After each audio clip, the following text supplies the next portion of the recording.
Сәлеметсіздер ме, қош келдіңіздер модный тренд каналыма. Бүгін мен сіздерге 2023 жылы трендтардың шынында болатын 10 нәрсені айтатын боламын. Дәл қазір не сатып алу керек және нені асықпаған дұрыс. Әлемдік дизайнерлар қазірдің өзінде 23-24 жылы өзекті болатын киім топтамаларын сіздерге көрсетуде. Бұл дұрыс, өйткені біз соңғы трендтермен танысуға, дұрыс үлгілерді таңдауға және оларды сатып алуға уақыт қажет. Кейде дизайнерлік сән күнделікті өмірге киюге болатын нәрседен өте алыс. Бұл жолы сән дизайнерлар бізді қуантты және бар гардеробпен оңай үйлесетін нәрселерді ұсынды. Байкер курткасы барлық уақыттағы классикалық куртка. Біреу пиджак мүлде сәнден шықпайтындай сезімге ие болады, өйткені ол бір түрде немесе басқа түрде дизайнерлік топтамаларда әрқашан бар. Биыл да ерекшелік болған жоқ. Стилистер былғары курткалар сатып алуды ұсынады, өйткені 2024 жылғы маусымда олар гардеробтың ажырамас бөлігіне айналады.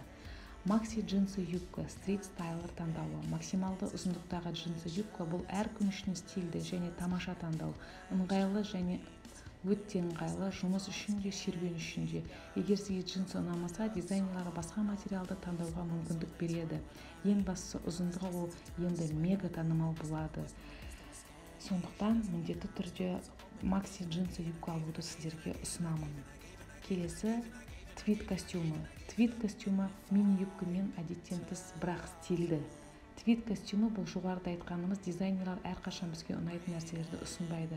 Бірақ сайып келгенде костюмды бөлек киюге болады. Оның бөліктері гардеробтың басқа элементтерімен біріктірілуі мүмкін. Жалпы твидке мұқият қараңыз, сонда сіз міндетті түрде қызықты киімді немесе тіпті бірнешеуін жинай аласыз. Корсеттер танымал болуды жалғастыруда. Биылғы жылы гардероб элементтері арасында бірінші орынға корсет әкелді. Олардың көмегімен сіз стильді көп қабатты кескін жасай аласыз.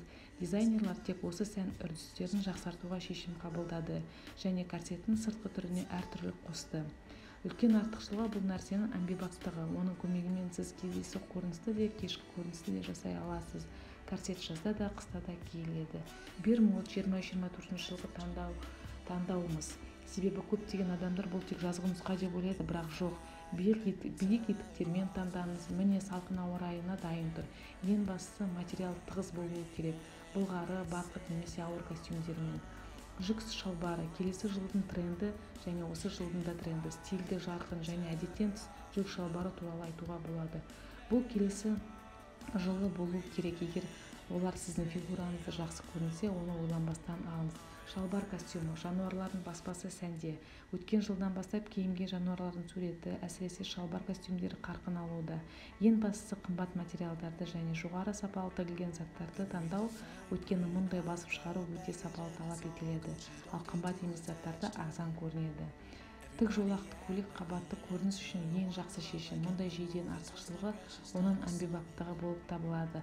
Оның астына футболка киіңіз, ал сізде жаздың салқын кешіне дайын лук бар, ал тасбақаны таңдасаңыз, онда бұл күздің шығу жолы болады. Люрекс пен трикотаж. Даулы таңдау. Гардеробыңызда люрекс пен бірнеше нәрсе болуы мүмкін, бірақ тым көп көңіл бөлмеңіз. Дизайнерлар топтамаларында олардың саны көп болмағандықтан, олардың қаншалықты танымал болатыны әлі белгісіз. Көрейік, өйткені келесі жылы бәрі өзгеруі мүмкін. Ең сәнді модель арбалы джинсы болады. Олар кез келген фигураға, салмаққа және бойға тамаша сәйкес келеді. Ең бастысы дұрыс өлшемді таңдау. Бірден бірнеше жұп алған дұрыс, өйткені бұл күнделікті джинсы. Дизайнерлар 23 жылға арналған үлкен таңдауды ұсынады. Әрбір сәнгер өзі үшін бірдеңе таба алады. Тек трендтердің